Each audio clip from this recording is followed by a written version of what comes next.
There are three things that we talk about at this church that are our purpose as Christians and our church's purpose, all right? These are things that are on the front of your program. These are things I mention from time to time. We do a sermon series on them once or twice a year.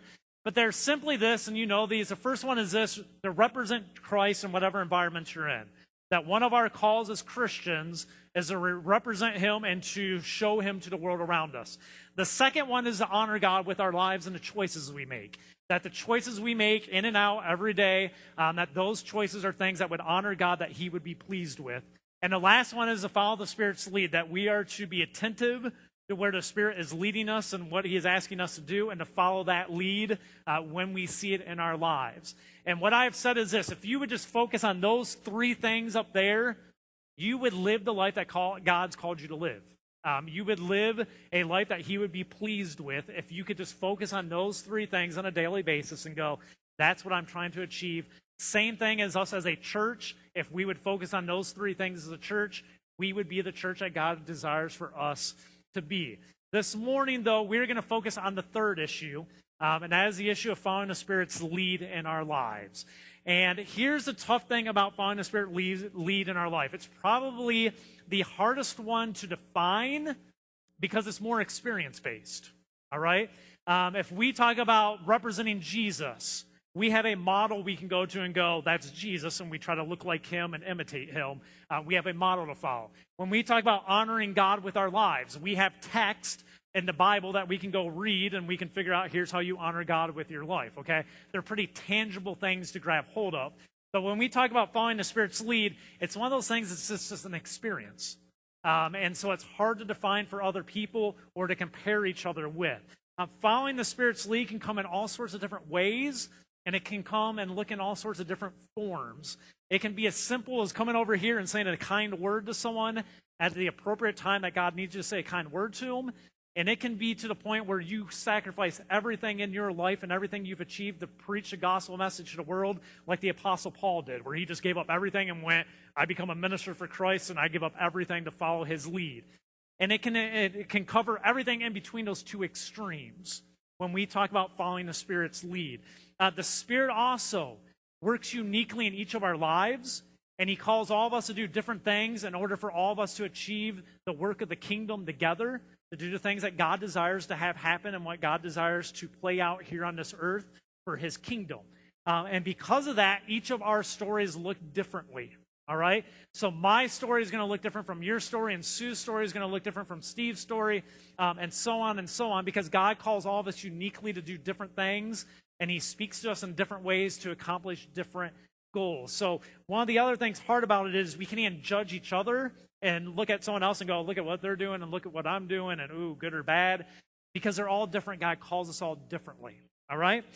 This morning, I just want to share with you some of the things the Spirit has called our family to do over the last few months in our lives. And let me just kind of give you a background on where it all started. 10 years ago, the Spirit led my family and me to leave Detroit and our comfortable life up in Detroit and move down here into the South and to Tulsa. All right? And this is not a pleasant place to live. I've been here 10 years now. Have you felt the heat the last week? Not good, all right? Actually, no, I kind of like the heat more than I do the cold. But anyways, 10 years ago, God called us that we felt we needed to leave Detroit to look at senior ministry, and he led us down here to Tulsa, and we followed that lead. And when we came here, one of the things that we had happen was, just by circumstance and everything, and God's hand or whatever, we got to go into this brand new house that was built up in Wasso, and move into this house. And I still remember when we first moved into it, me and Autumn walking around looking at it, because she grew up literally in a single-wide trailer in the woods of northern Michigan, okay, with 4 siblings and her mom and dad. 3 siblings. There's 4 of you total. Okay, I'll pay for that later. 4 kids in a single-wide trailer, and I grew up in the Detroit area there in just like a little house until I graduated, and my parents had it on the back end. That made it a nice house, but up until that time, just a little house there. So we moved into this new house, and we just both sat there, and we still sit there even today looking at it going, we never thought we would live in something like this. We never thought we would. And from that point on, we have been blessed for the last 10 years. to live in a wonderful community and also to have our kids in incredible schools up in Owasso. I've never had a complaint. They're great schools. I've told Gideon this for years when he went to Barnes Elementary up there, that his school's like a country club resort. Because the schools I went to compared to one he's gone to, you go into and it's like a movie studio when they walk in, and all the halls are like parks, and they've got lights coming over the hallways. And it's one of the newer schools up in Owasso, and it's just crazy. And you're like, this is crazy that everything's themed in different ways in the school building and all. And we've been blessed to live that life. But a few months ago, the Spirit began to work on Autumn and I, preparing us that we probably needed to make a change in our lives. And it's during that time that we started to look at the neighborhood that we are at here at Christview and the issues that are in this neighborhood. And it's the same issues any of you can identify if you just go out and walk around this area. And some of those things are just simply this. You start to notice how many of the kids around here have no fathers. Have most of you noticed that? That if you go around these neighborhoods, most kids don't have fathers. Most of the kids around these areas don't have a stable home environment. It's just not necessarily something you want to raise children in. And what you find is the entire family structures are just blown apart anymore in this neighborhood in a lot of sections. One of the things we call you to do is to be the light of the world in these areas and every area we live in. And we are to be that light that kind of shines in those neighborhoods and goes, here's a different way, here's God's way. But as you look around this neighborhood, you can see some of those issues. And so as we looked around, looking at those same things, started going, what can we do? It's overwhelming. How do you change that tide? What do you do?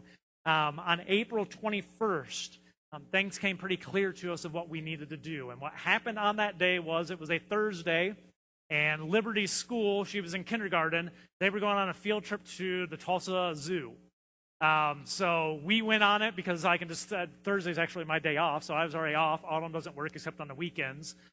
So we got to go to that, and we went to school, showed up, and each of the kindergarten classes, there had to be 8 to 10 parents minimum with each class, okay, that show up to go on the field trip.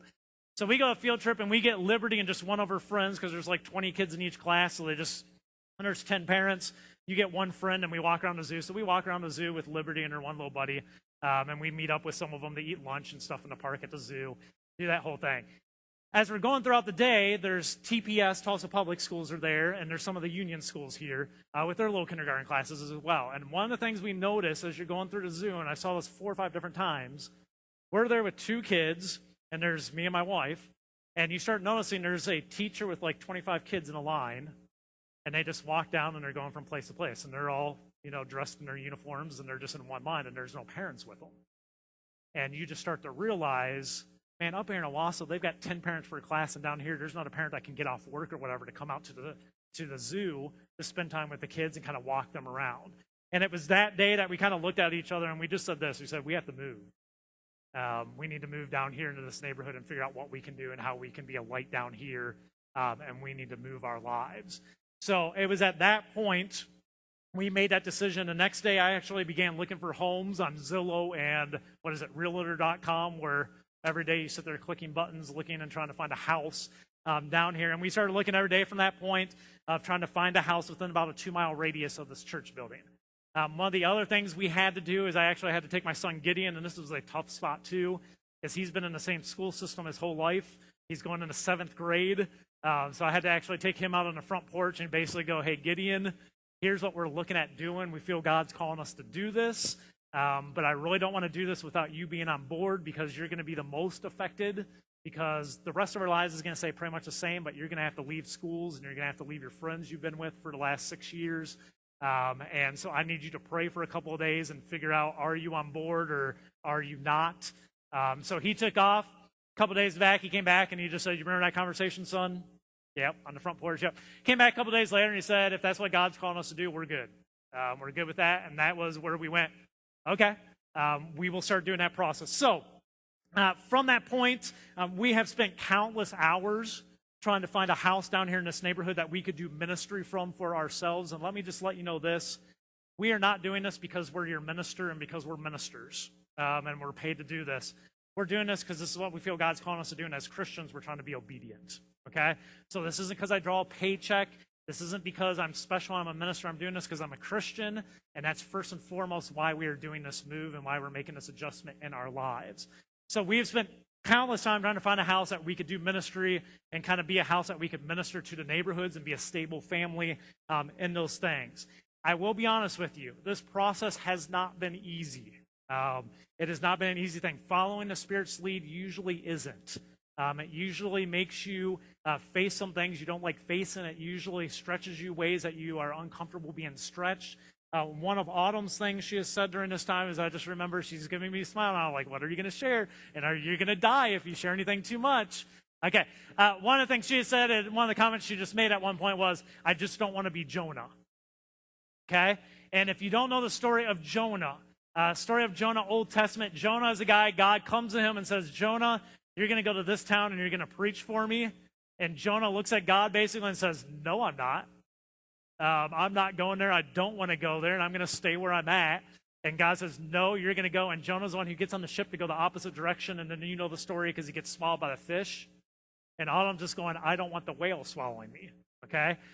So her big thing has been, I just don't want to be Jonah. Is how she gets past some of her problems, again, past our comfort zone on this. One of the things I've really struggled with is the concept that you can't love both God and money.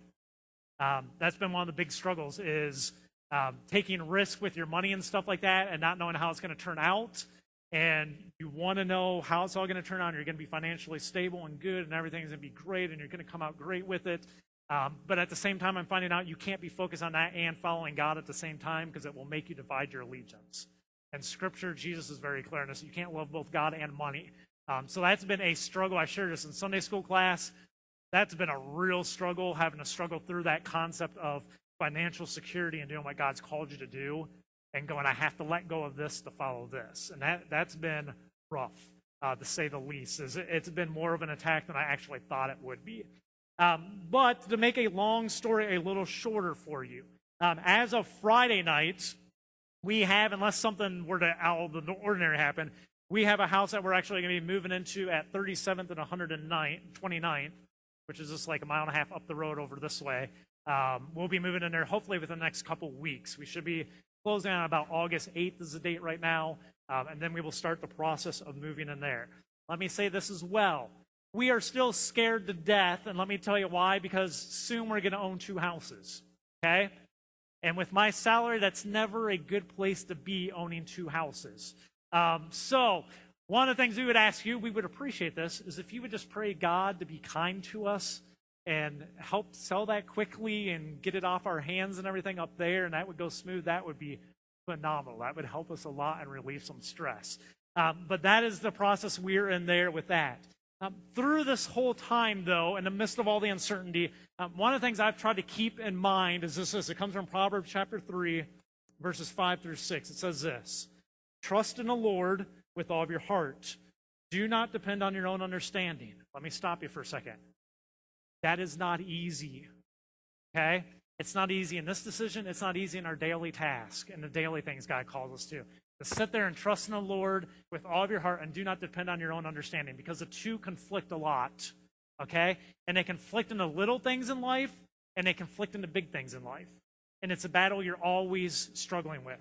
But then it goes on, it says, seek his will in all you do, and he will show you which path to take. And what I will tell you is this, that we're experiencing through this, and we've done this when we moved to Tulsa as well.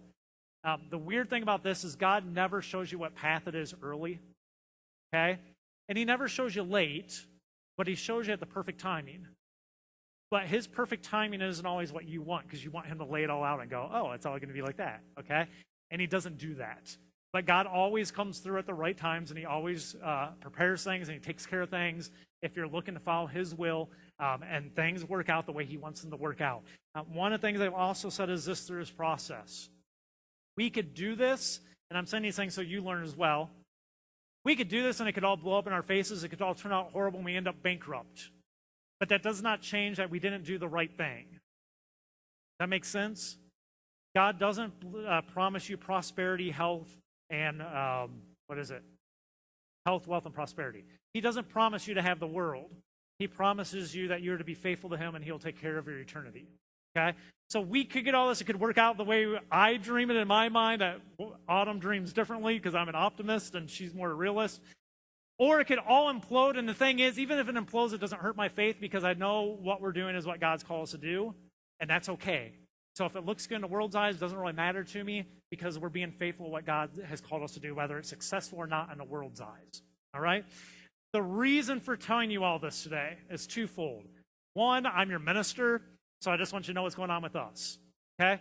The second reason I'm telling you all this is to encourage all of you to follow the Spirit's lead wherever it may be in your life, whether big or small. And I want to encourage you that in your daily walk, big or small decisions, if it's saying a kind word at the right time because the Spirit's calling you to do it, or if it's like Paul where he goes, sell everything you have, give up everything, your prestige and everything, go preach the gospel and go on mission trips for the rest of your life. Big or small, I encourage you, follow the Spirit's lead. And one thing I can promise you is my family will always lead by example.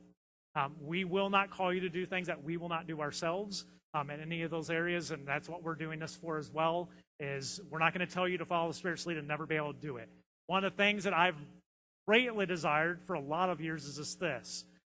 I get up here and tell you we don't do publications and we don't do special Sundays and we don't do gimmicky stuff to get people to come to this church, because at the end of the day, you are called the ones to be the evangelists for Jesus Christ, and you are the ones that are supposed to share your faith, not me, to all of your friends. The church is here as an asset, but technically it falls on all of us according to Scripture that we are to be the light of the world out in that world out there. So you are the ones that are to show Christ to people, not just the thing we do up here on Sunday mornings. The hard thing for us is this. We never get to invite anyone to church because we live all the way up in Owasso. And at the time when we moved here, we didn't think anything about it. But all my neighbors and stuff up there, they're not going to drive down to East Tulsa to go to church when there's 16 other churches within half a mile of their house right up there in Owasso. So we've always been one that we can't bring anyone to church because it's just too far away. And that's always disturbed me because that's what I ask you to do, and we can't lead by example. So I can tell you I know my neighbors, and I talk to them about my relationship with Christ, and they ask questions from time to time. But that's just all me telling you without you really knowing. All right? And so this will be the first time I can actually do something with it that's visual to say I do the same thing. So that's one of the things we're looking at. Here's the thing. You will never know what God may be up to in your life if you don't follow him to find out.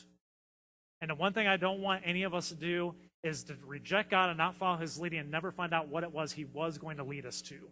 And that's one of the important things I want you to remember. Now, I also want you to remember this. Success as a Christian is not continually becoming more successful in the eyes of the world or becoming more comfortable in your circumstances. That's the world's definition of success. That is not a Christian's definition of success. Success for a Christian is simply this. It's learning to be more and more obedient to God in order that he may use your life to accomplish his goals. That is what a successful Christian life lived out is that we are continually becoming more and more obedient to God so that he can use us in greater ways to accomplish his work in this world. In this world where the amount of issues can become overwhelming, and we talked about this a couple weeks ago where I talked to you about Paul having a positive mindset on things or what we can do when we feel overwhelmed with all the evil in the world. In a world that's overwhelming at times, we can either be defeated or we can do the best we can to make a difference with our lives. And we can choose one or two different paths. And what I would tell you this morning is this. Don't ever give up. Don't ever give up. Don't ever be defeated. Follow the Spirit's lead. And through all of us doing that together, God can do incredible things against incredible odds. So as we look at this neighborhood and we look at the society we're in and we look at kind of things falling apart in little segments, what I want you to know is together, God can work through all of us to overcome incredible odds that we look at and go, we can't do anything about on our own. But together, God can do incredible stuff. Never forget that. Would you pray with me?